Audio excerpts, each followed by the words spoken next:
Ah non, putain, avant, j'ai une question beaucoup plus importante. Est-ce que tu mouilles ta brosse à dents avant? Oh ouais, j'ai trop peur. Laisse-moi finir.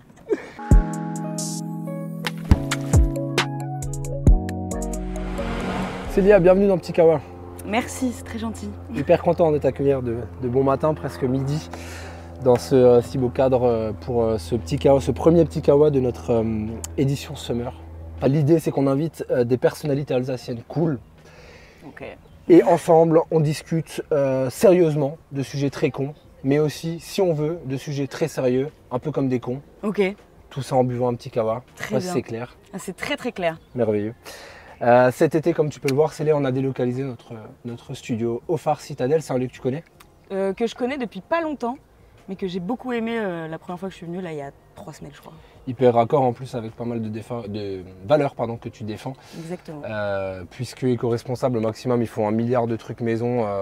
C'est un spot où on peut boire des coups, écouter de la musique au bord de l'eau. D'ailleurs, en ce moment même, il y a une énorme friperie qui se déroule juste derrière nous. J'en profite aussi, tant qu'on est dans les remerciements, pour dire merci à l'équipe du Phare Citadelle qui nous accueille pour ce petit Kawa, ainsi qu'à la Schloss.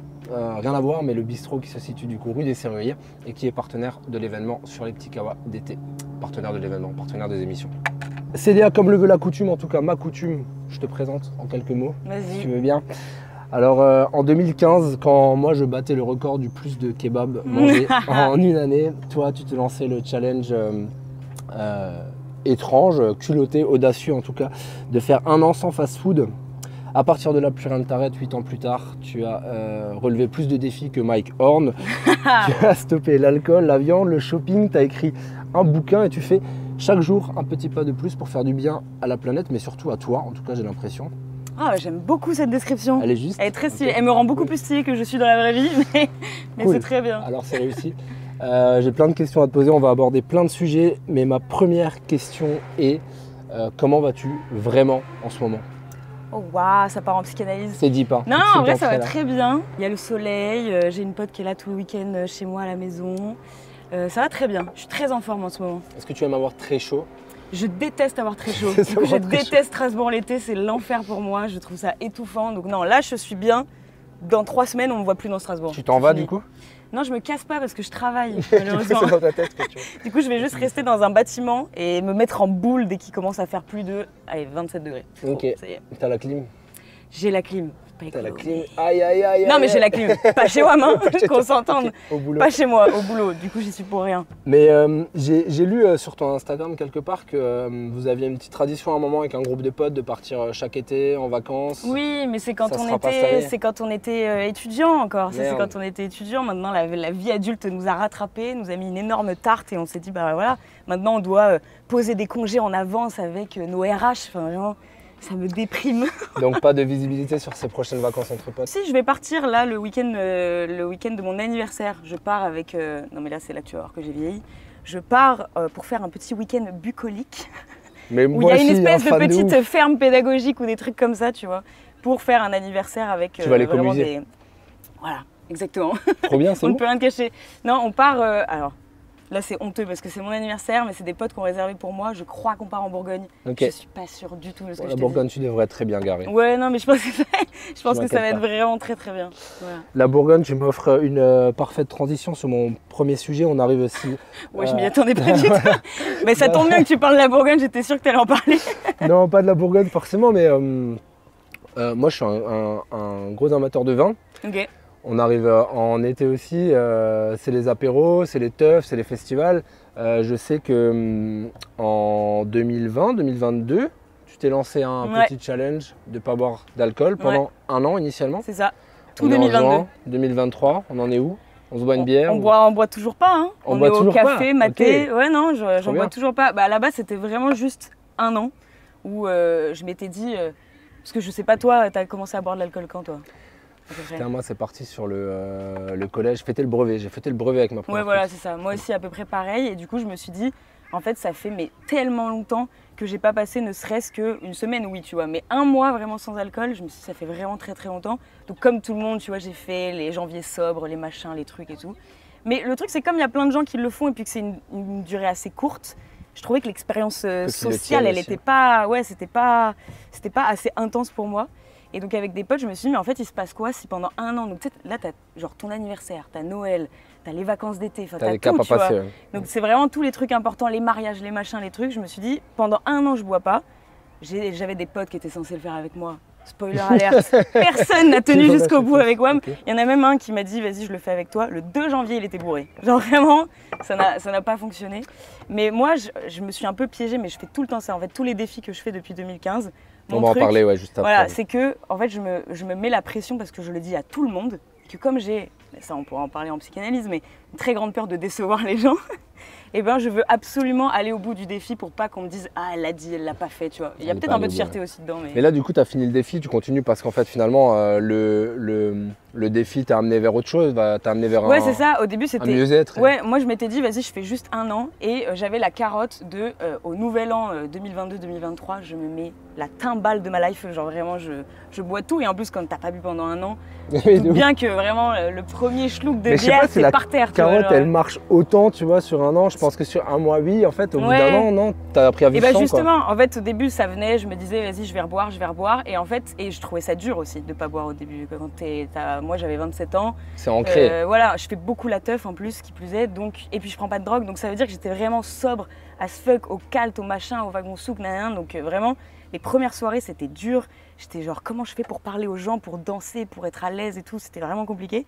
Et puis au fur et à mesure, à force de me confronter, de m'exposer, c'est devenu de plus en plus facile, et en fait quand je suis arrivée vers novembre-décembre 2022, tout le monde, c'était la question, ça brûlait les lèvres de toutes les personnes qui vivent ici. Est-ce qu'elle va reboire? Et je me disais, bah en fait, plus j'arrive, et la vérité, plus je crois que non, quoi. Et du coup, pour l'instant, alors, c'est tout le temps la question qu'on me pose après, en mode, est-ce que c'est pour toujours?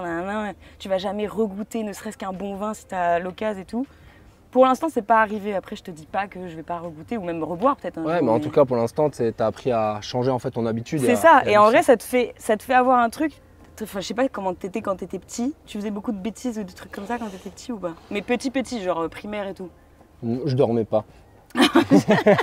Ça va pas changer de maintenant. Mais en gros, il y a un peu un truc quand t'es petit où tu t'encarres, tu vois, du regard des autres. Et donc si t'as envie de faire une galipette, tu fais une galipette, tu vois. Alors que quand t'es adulte, envie de retrouver ce truc-là un peu. Ouais, c'est ça. T'as un peu le regard des autres qui t'empêche d'être libre. Et du coup, tu retrouves ça que sous alcool, comme si c'était autorisé. Ouais. Et donc quand tu deviens sobre, bah t'as un peu ce truc où tu dois réapprivoiser le truc quand t'étais enfant et que tu t'en foutais, tu vois. Et c'est effectivement très ancré dans nos habitudes à tous depuis très jeunes et partout en fait, dans toutes les communautés, ça picole en fait. C'est un truc très fédérateur. Mais je te rejoins totalement sur ce que tu dis, je m'y retrouve énormément. Moi j'ai arrêté de fumer il y a un peu plus d'un an maintenant.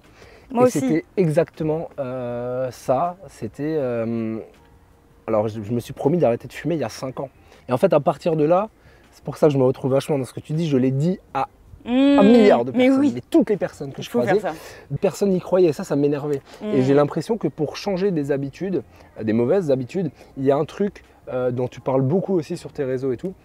C'est il faut être gonflé d'ego et de fierté. Mais du bon ego et de la bonne fierté. Un truc par rapport à toi, quoi. Ouais. Pour continuer sur l'alcool rapidement, en fait, j'ai 2 questions. J'aimerais connaître ta pire cuite et ta meilleure soirée sobre. Putain, la pire cuite, il y en a tellement eu. Il y a eu une cuite en particulier où je me suis sentie vraiment minable, j'étais en terminale. Et je sais pas si toi, ils faisaient ça dans ton lycée, mais nous, ils nous proposaient à certains terminales de parrainer ou marrainer des secondes qui venaient d'arriver au lycée. Un peu pour leur faire un peu l'introduction du lycée, pour que tu leur présentes un peu le bâtiment et tout ça. Enfin bref. En vrai, la vérité, c'était surtout pour avoir des soirées inter-lycée, tu vois, comme ça. Et on avait fait une soirée, du coup, on avait invité en gros nos petits de seconde à venir avec nous. Et on voulait grave faire les anciens, tu vois, en mode on est en terminale, on a 2 ans de plus que vous, on joue pas dans la même cour. Et donc on voulait les introduire un peu aux premières soirées et tout. Donc moi je me suis dit, allez, je prends plein de shots avec les petites secondes. Et je faisais trop la maline et je prends mes shots et tout comme ça. Et en fait j'ai fini, mais vraiment dans un état, c'est-à-dire que j'ai un de mes meilleurs potes d'enfance qui était avec moi, qui est toujours mon super pote maintenant. Et on s'est retrouvés tous les deux devant les secondes à vomir dans le même seau en même temps. Les secondes, ils n'avaient plus aucun respect pour nous. Avec du public, c'est pas très cool. Ouais. L'enfer. Autant quand tu vis ton petit truc tout seul à la maison. Ouais, voilà, si tu vomis, bon voilà, soit. Mais là, c'était vraiment terrible. Et ma meilleure soirée sobre, bah, je pense que ça devait être des festivals. Qu'est-ce que tu as retrouvé comme comme émotion, je sais pas. Est-ce que du coup, il y a un moment quand même où tu arrives dans un espèce d'euphorie, au-delà du sobre, que tu peux être là maintenant, tu vois, par la musique, par l'ambiance, est-ce qu'il se passe un truc quand même? Bah oui, il y a vraiment un truc, déjà, tu dures beaucoup plus longtemps parce que t'es pas fatigué, que t'es pas complètement mort et tout. Mais surtout, il y a un truc de, je sais pas, même de connexion avec les gens où tu sais que tout est sincère parce que là, tu sais, ta vision, elle est pas biaisée ou un truc comme ça. Ouais, c'est ça, tu te sens trop bien avec les gens. Et il y a un peu un phénomène qui se passe. C'est que moi, pour le coup, mes potes, ils continuent de boire et tout ça et de se défoncer la gueule en soirée. Et j'ai l'impression d'éponger leur défonce, tu vois. C'est-à-dire que généralement, on vient tout le temps me voir en pensant que je suis ivre à la mort, alors que vraiment... ouais, donc t'es quand même pris dans un espèce de... Ah ouais, je suis pas sage. J'ai même l'impression que je suis pire. Il y a des tornades d'énergie. Ah ouais, je suis pire. Franchement, je suis pire. Je pensais trop que ça allait me calmer et que j'allais être un peu plus sage. Et j'avais même un peu peur de ça. Et en fait, non. Et puis, je peux surtout enchaîner les soirées parce que je n'ai jamais la gueule de bois. Ce qui est quand même... C'est du sport, quoi. Ah ouais, bah là, voilà, on est en mode sportif, soirée tout le temps. On est sur un vrai tips, là. Grave. Non, c'est trop bien. Est-ce qu'aujourd'hui, tu te sens adulte?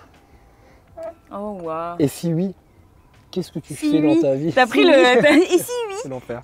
Ça, je le remarque tout le temps chez les Alsaciens. Oui, on dit oui. Et on je me le trouve dit ça beaucoup. extrêmement mignon et je suis la meuf très chiante qui fait oui derrière. Si oui. Si oui. Qu'est-ce que tu fais dans ta vie de tous les jours qui te le fait penser? Mais je me suis fait la réflexion. En fait, je sais pas, moi je pense que ma définition d'être adulte a changé au fur et à mesure où je grandissais moi, tu vois. Tout le temps. Mais au final, je pense qu'il n'y a rien à voir avec toutes les étapes classiques, tu vois, machin de... Enfin, tu vois, là, j'ai pas encore le permis. Là, je viens de signer un CDI. Voilà, enfin, on patauge un peu, tu vois. Mais là où j'ai l'impression qu'il y a eu un peu de changement, enfin, j'étais très chiante quand j'étais adolescente, tu vois. J'étais vraiment très relou, que ce soit pour les profs, pour les gens qui n'étaient pas mes potes. Enfin, en fait, j'étais vraiment la meuf qui prenait de l'espace, tu vois, qui était hyper insolente, qui... ça n'a peut-être pas très changé, mais bref, qui parlait très fort. Et je pense que ce qui a vraiment changé, c'est que maintenant, j'ai quand même conscience des gens qui m'entourent, du fait que ce que je peux faire peut les impacter. Et j'ai l'impression que c'est en ça que tu deviens un peu adulte, c'est où tu dis, en fait, je suis pas tout seul, je suis pas toute seule. Et j'ai envie de faire un peu attention à ce qu'il y a autour de moi et à pas être égoïste. Je pense qu'il y a un peu un truc d'altruisme. Je me suis fait la réflexion, je vais passer vraiment pour une vieille conne, hein. Mais la dernière fois, j'étais en soirée au Molodeuil, je crois. Et du coup, moi, je bois plus d'alcool. Mais en vrai, je m'en fous d'être avec des gens qui sont archi-rebs, tu vois, genre... T'as choisi tes amis. Voilà. Mais même, tu vois, les gens qui sont dans la soirée. Ouais. Et il y avait vraiment beaucoup de gens très très jeunes à cette soirée. Ça faisait longtemps que je m'étais pas retrouvée avec un gap, tu vois, où je pense qu'eux, ils avaient genre 18-19 ans. Enfin bref, on avait 10 piges d'écart, quoi. Et ils étaient vraiment, tu sais, tu sens l'euphorie des premières soirées où tu te contrôles pas du tout, tu pousses tout le monde. Tu sais, t'es dans les toilettes, tu fais des batailles d'eau dans les toilettes, enfin ce genre de truc. Et je me suis dit, ok, là je vois qu'en fait, je suis devenue adulte parce que moi maintenant, ça me viendrait jamais à l'esprit, en tout cas sobre, de foutre un sbeul pareil parce que je me dirais en fait je vais péter les reins à tout le monde qui est autour, tu vois. Donc pour moi ce serait plus ça, tu vois. Il y a une prise de conscience un peu globale, quoi. C'est ça. Et toi, ce serait quoi? Ouais, non, moi je sais pas si je me sens adulte, j'ai l'impression que plutôt à l'inverse, chaque 5 ans qui passent, tu régresses. Non, l'enfer. Non, mais quand je regarde les 5 ans en arrière, je me dis putain, mais j'étais pas du tout adulte à 25, tu vois. C'est plus comme ça que je vois le truc. Ça serait quoi le meilleur... Ah non, putain, avant, j'ai une question beaucoup plus importante. Est-ce que tu mouilles ta brosse à dents avant... Oh, ouais, j'ai trop peur.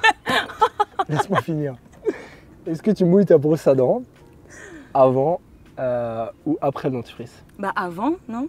Parce que moi, toutes les fois où j'ai fait après, bah en fait, le dentifrice tombe, non? Ou alors je suis vraiment une débile et je sais pas le faire. Mais... Alors, tu es une débile. Mais... Non. Pas de jugement.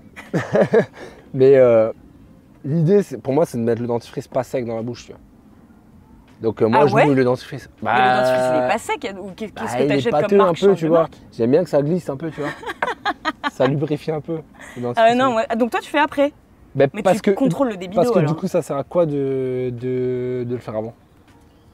C'est une excellente question que tu viens de poser. Parce que moi, du coup, c'est vraiment pour un peu lubrifier le dentifrice, tu vois. Mais c'est vrai, pourquoi on mouille la brosse à dents en fait? Personne mouille la brosse à dents. Ah, c'est que moi? Bah, je sais pas, peut-être. Je dois t'avouer un truc, moi je mets le lait avant les céréales. Bah, c'est ma question. Donc voilà, je pense que. Tu mets le lait avant les céréales? Ouais, mais j'ai été bercée trop près. Mais ça, c'est vraiment du coup un twist psychologique, peut-être. Ouais, non, mais je crois qu'il y a un problème. Mais j'ai des gros problèmes de logique. Je sais pas, c'est des problèmes. Peut-être que toute la masse a des problèmes. Et que toi, tu fais les choses normalement. Je n'aurais pas cette prétention-là. Je pense que j'ai des problèmes. Ok. Et ça serait quoi du coup le meilleur super pouvoir selon toi? Comprendre dans quel ordre mettre son dentifrice. Le meilleur super pouvoir. Ouais. C'est un sujet qui divise. Moi, j'ai une collègue hier qui me disait que ça serait d'être invisible. C'est qu'elle avait tout retourné dans tous les sens, que pour elle, c'était le meilleur truc. Mais qu'est-ce que tu peux faire invisible que tu peux pas faire visible? Ben, tout, elle me disait, tu vois, voilà, tu veux aller voyager, tu montes dans un avion, personne ne voit que t'es là. Ouais. Elle veut frauder quoi, c'est tout. Elle veut frauder de ouf. De ouf. Elle veut griller les contrôleurs de la CTS. Moi, ça serait voler, tu vois, clairement. J'ai un truc de... Ah ouais? Ouais, depuis DBZ, je comprends. Ben moi, je suis au phare, j'ai rendez-vous Austerlitz, là, passe. Ouais, en vrai. Et comme ça, au moins, l'expression à vol d'oiseau aurait un sens. Ouf, Parce que à vol moi, de j'ai Samy. toujours détesté cette expression parce que qu'est-ce qu'on s'en branle de Oui. savoir qu'on est à 10 minutes à vol d'oiseau, sachant qu'on ne pourra pas faire cette trajectoire. Ça ne clair. sert à rien, vraiment, ça sert à Ouf. rien. Moi, je pense que je pourrais me téléporter, quoi. Ouais, de Téléporter ouf. direct Très parce bien. que comme... Mais la téléportation, c'est pas un peu le vol sans le côté cool? Ouais, mais tu vois, par exemple, t'as envie de te téléporter Est-ce que aux tu te États-Unis, lasses pas si- très vite de la téléportation?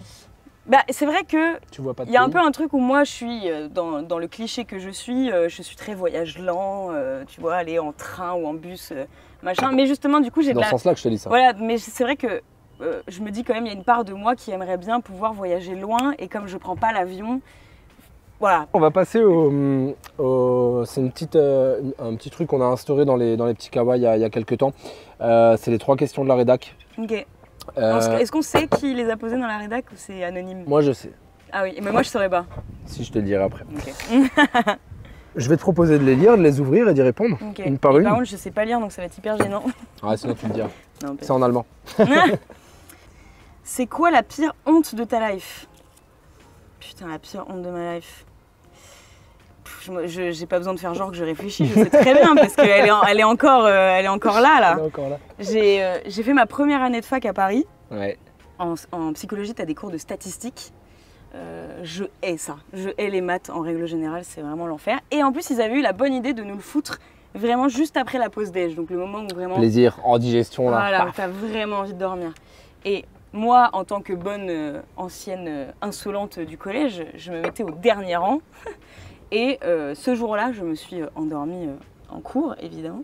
Donc je m'endors comme ça sur ma petite chaise. Et là, forcément, détendue parce que endormie, je lâche un paix. Mais quand je te dis un paix, mais vraiment qui résonne. Donc en plus, cours de stats, tu sais, paix de c'est très... sursaut. Avec vraiment, t'entendais juste la craie du vieux monsieur au tableau comme ça. Et là, un paix qui vraiment fait vibrer, mais toute la classe, ma chaise, machin. Et là, moi, je me réveille en sursaut. Donc en plus, je me crame que je dormais, je fais vraiment genre... comme ça. Et là, voilà. Et là, le prof avec sa craie qui me regarde comme ça. Toute la classe tournait vers moi alors que j'avais pas de potes. Et j'étais comme ça. Et voilà, spoiler alert, je me suis pas fait un seul pote à la C'est fin, classe. jusqu'à la fin de Ouais, l'année. c'est pas à cause de ça. Oh non, c'est pour plein d'autres défauts que tu as. J'espère Non mais ça pas. c'était vraiment genre, tu sais, et puis la honte seule. La honte seule, c'est Je suis vraiment un malheureux. truc. Parce que la honte avec d'autres gens que tu partages Ouais, avec de des ouf. potes, mais la honte seule, c'est vraiment T'avais des techniques un peu pour dormir en cours? des techniques. Faut mettre ma main. Non, t'en bats les- ouais, ouais. mettre ma tête Je sais sur qu'au ma lycée, main. pas me faire griller, j'avais un truc de mettre le bouquin, tu sais. Mais Et tu je faisais mettais comme ça, non? Et j'essayais de m'endormir, genre je lis. Mais Ben tu non, tombais en pas fait, j'étais dans un truc où genre j'avais T'étais des en techniques rigidité, ouais, pour caler, tu vois, tout contracté. là. Rigidité de stress, Et ouais. comme ça. C'est ça. Et il t'en reste un, je crois. Ah oui, c'est vrai, c'est vrai. Et. Oh! Quel est mon celebrity crush ultime? J'en ai plein, j'en ai plein. Non, on en veut un là. Un seul? Ouais. Est-ce que j'ai le droit à une fille et un garçon? C'est-à-dire qu'ils jouent Allez, pas dans la vas-y. même cour. Ok. Fille, Adèle Exarchopoulos direct. Toi aussi de ouf. Fille, bon. Adèle Exarchopoulos et garçon. Fort. Garçon, c'est dur, c'est dur. Ah, j'adore le mec de Manskin. Cheveux longs, tatouage partout, yeux avec du noir un, Un peu Johnny Depp jeune. Ouais, et avec moins de casserole au cul. Pas mal. On va continuer de jouer. Ok. On t'a imaginé un jeu incroyable pour rester dans la thématique de ta vie. Ouais. Ça s'appelle Poubelle la vie. Ah, j'adore. J'adore. Alors je vais te donner des termes. Ouais. À la volée, tu vas devoir à chaque fois me dire poubelle ou la vie. Alors les ragondins, poubelle ou la vie? Mais moi, enfin, la vie, j'adore les Moi, vous ragondins. savez. Mais non, la vie, parce que en Ile-de-France, on n'en a pas et du coup, pour moi, c'est très exotique de voir des ragondins. Donc, Castor, j'adore. Castor du Nord. Ouais, grave. Gérard Depardieu. Poubelle.